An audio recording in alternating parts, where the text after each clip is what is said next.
Tēnā koutou katoa. Tēnā koutou e hui hui mai nei. Ko tēnei te mihi kia koutou katoa. It's a real privilege to be here, and thank you for the opportunity to come, and I really mean that with great sincerity. I'm really humbled to be able to talk to New Zealanders of tomorrow, and it's a privilege which I take very, very heavily. What I want to do tonight in the time that I've got is to make it interesting. I most want you to feel that you've not been preached to, but that I've left you with some ideas and some thoughts. What I want to do is talk about the idea of taking a concept through on a journey to its conclusion. That's what I'm trying to do. The process that you go through to have an idea and to see where it can take you through to conclusion. And part of my message involves the hurtful part of sometimes having to change tack, of sometimes being utterly convinced that you've got the best idea in the world and it turns out that it's not, and someone else's might be a bit better. There's the point that Manu made, I think very rightly. There's also the point that at times you face rejection and you face it not becoming the reality that you had wanted to at that time, and so it's a matter of starting again. And it takes a bit of courage. What I want to try and do is develop a thesis that in the end, whether it's your job or mine or your aspiring job, the right decision is one which has been taken based on the best evidence, not just a feeling. I want to start by acknowledging Sir Paul Callaghan. A few years ago in the Old Town Hall, before the days of strengthening, Sir Paul Callaghan did a speech in the Old Town Hall. It was packed, and he had a great manner in being able to present, and people can do this. You've seen people who are naturally charismatic, and you listen to them and you just become absorbed by their message. And he was a very charismatic person. He was a physicist, but was talking about economics. And what he said was, as part of his thesis, I know I'm not an economist, but look, I know the science of what it is to come up with an idea, how to research it and present it, and to develop a thesis, and that's what he did. And I remember it without looking at my notes. What he did was said, look, I know that we've been famous for primary produce in New Zealand, but in reality, that's not the future. Do you know what I think New Zealand should have as its future? It should realise its talent on information technology and that part of life and develop the intellectual grunt software ability. That's where New Zealand's future lies, and probably before the days of Weta workshops, I would think. And it was the force of his argument that I believe just carried us all along to thinking, you're right.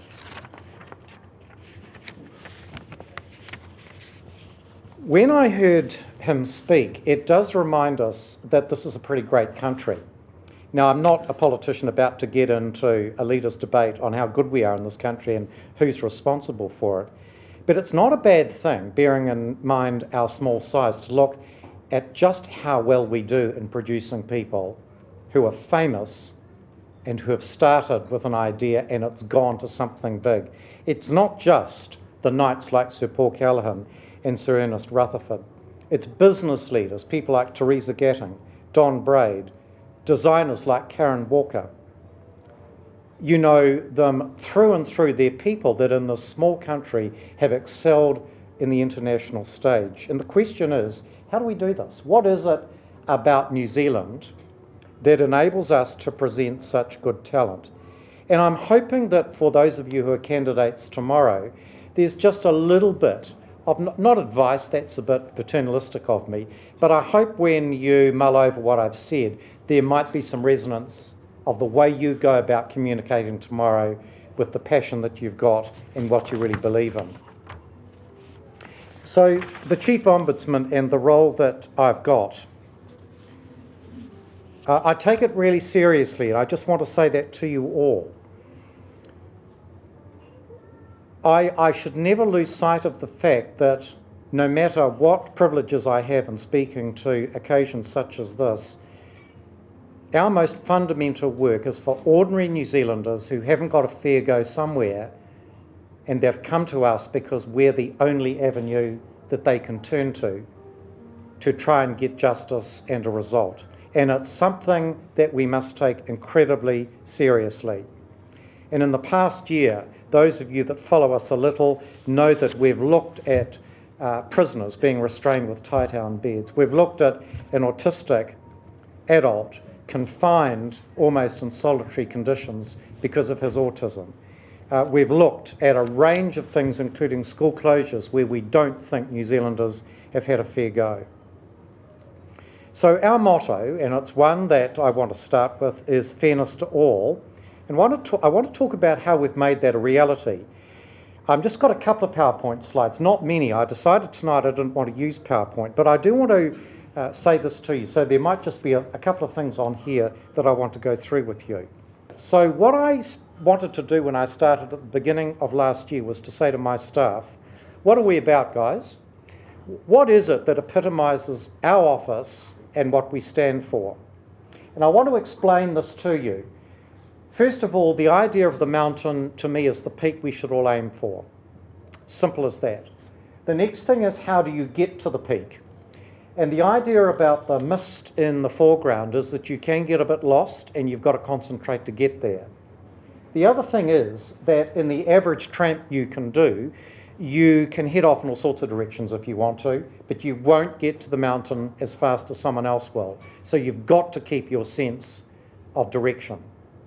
At the top, the message, Our True North, is what I want our staff to absorb as what we're there for. Not our own personal views and our own politics about what might be good in a situation, but our true north is achieving for people what's best for them. And our name, Kaitiaki o Te Mana Tangata, means guardian of the people, that we're there to give a guardian lead for the people. Now, in terms of our values, you'll see purpose, people and passion. I just want to tell you what I wanted us to take from these. First of all, purpose. When we talk about purpose, what I wanted our organisation, there's about 100 in my staff, to do these things, to do what we say we're going to do. And for Rotarians, a lot of what I'm saying now is part of your four-way test, I have to say, so we resonate. We do what we say, we mean what we say. We act effectively and efficiently. We have the courage to do the right thing always. We are impartial, robust, and consistent. And that's what I want all my staff to be at all times. Then the second part of our values is passion. We believe we can make a difference. We're excited by our work. We have fun. We have self-belief and the desire to achieve. We are curious, challenging, open-minded, and innovative. Then the third part of the triangle is people. As people, we all matter, all of us. We communicate openly and honestly. We keep each other informed. We work together, we are respectful, and we seek first to understand, then to be understood in that order. So people come to us because they find us approachable, and that's what I want us to be. Why am I saying this to you and where am I going? Because the platform for these awards and for what you're doing is Sir Paul Callaghan and what he stood for. And I think it's really good for me to acknowledge that. So what I want to do now in the time that follows, and to be succinct, is just to set out what I think 4 steps are that I hope will see you through from your dreams to the realisation of your goals. Number 1, your first step, I suggest, is thinking. The germination of an idea or a concept. The germination of an idea or a concept. It may come to you at any time. I think we must be bold. We need to be constantly looking for new ideas and ways to improve things. Just because you did it this way last year, don't think you have to keep doing it that way. And I guess the really famous people like Steve Jobs have decided you could do it differently.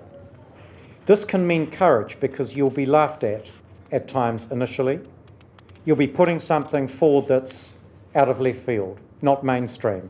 Good on you. The second critical factor is preparation. So when my office decides to investigate an issue, either because we've received a complaint or we've decided to do it ourselves, we create a project plan. Nothing's left to chance. We start with what we know already. We assemble the facts. Where are we starting from? Next, who do we need to talk to and consult? Where can we find the relevant facts?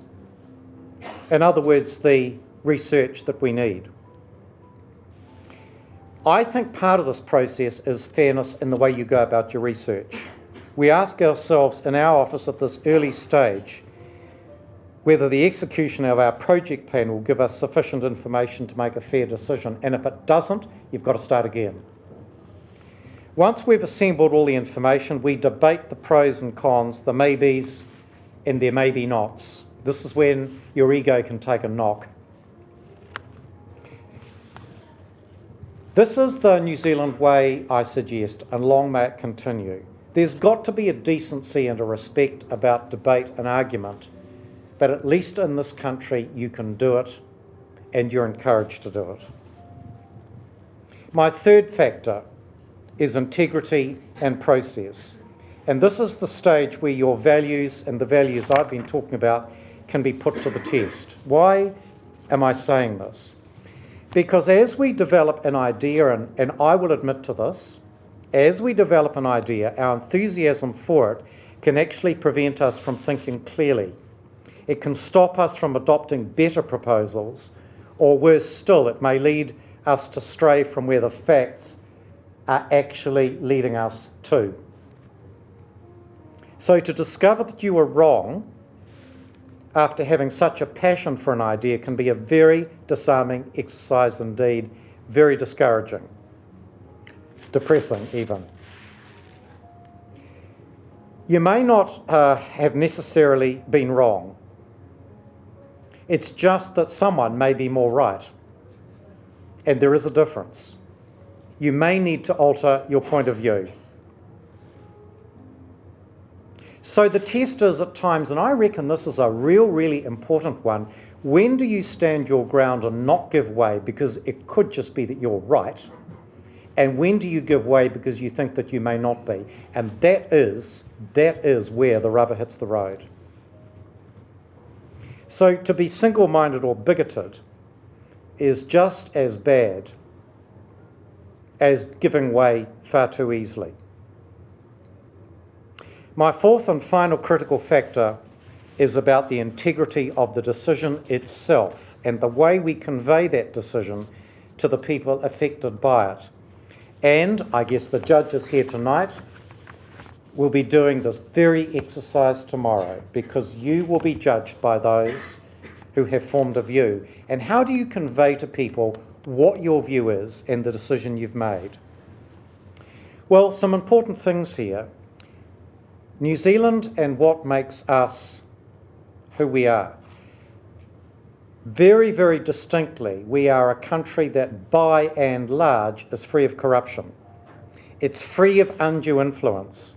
Our core values are honesty of purpose and integrity of behaviour. And it doesn't always operate that way in everywhere in the world. Many of you know that it depends where you are and what money you hand over as to whether that idea of yours will get traction. It shouldn't ever be relevant in this country. So what makes a good decision maker? And I claim to be a decision maker, so I take it pretty importantly. I think it's here where all our life values, and we're still learning them, all of us, come into play. It's maintaining our purity of purpose, free of any influence that might corrupt the process. It's getting it right and being true to ourselves. The other thing is that I feel that when you look at a decision, no matter what it is, there's got to be a logicality to how you've got there. It can't just be something that emerges and pops out and someone says, well, where did that come from? So I think there's got to be a logicality to the facts, the potency of the case, and how you get to the end. Then there is making a decision which you personally don't particularly like. And this too can be a bit of a test to the ego. So what I do is get my staff to advise me, and I've got a view about something. And in the end, I've decided that I have to change my mind, and my own decision on it is probably not correct, and I've got to adopt someone else's. In the end, as long as you're being true and honest to yourself, I think you'll get there. But one's ego can cloud the process. So in my office, it's getting it as right as you ever can that stands behind our motto of fairness to all. I want to just begin to tail off now and talk about how you convey a decision. And all of you have seen the various shows on television, the reality shows of cooking and Britain's Got Talent and all that sort of thing. I think when we convey a decision and a view, the empathy that accompanies it is just as important as the substance of the decision itself. You can demolish someone. You can bruise and batter without meaning to by being too direct. Now, I'm not suggesting that we're so obtuse that no one's got the faintest idea at the end who's won and who's lost. I'm not saying that. But I'm saying that to use language which is warm and personal is to me as important as the actual result itself. I do think, and I talk, if you don't mind, just for a second of my role as a judge, I think people are far more accepting of a decision when they understand how it was made, when they understand that they've been listened to, that the points they've made are regurgitated back so that the decision maker can demonstrate they've actually listened. So let's come to the conclusion of tomorrow and where you go to from here with your careers. First of all, I want to say this to you about tomorrow. My very best wishes. Congratulations on the stage you've reached. The way in which this is staged demonstrates itself, I hope, the sort of values that I've been espousing tonight. At the end of it, as Manu says, there will be someone who's won and someone who hasn't, and that's the platform for you to know that you're good enough to be there and you're good enough to go forward. Most of all, at the end of it, if you feel that the purity to yourself, the values you've espoused, you feel good about, that to me is the most important thing of all. So I want to finish by hoping that this inspires you to achieve it using the values that characterise New Zealand. We're very, very fortunate to Rotary, to Sir Paul Callaghan's legacy, to sponsors here tonight, and for you as the candidates to be part of this really exciting and worthwhile program. Thank you very much indeed.